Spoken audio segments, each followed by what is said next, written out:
Opo, andito nga po pala tayo sa Consuelo Park. And then sinama ko si Bunsuan para na makita niya ang kagandahan ng loob nito.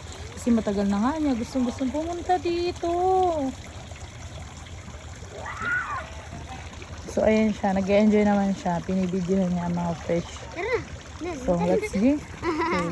Let's see na daw kasi nakita niya na. Ayan. Video mo hanggang dito. Dali lahat. Ganda. Onen, tara.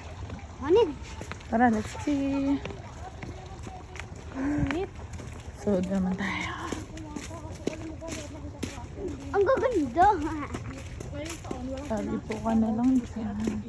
Dito, ma? Ah.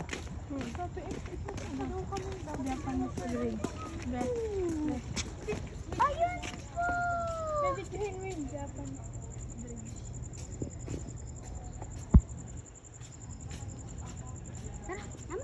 Japanese bridge nga pala.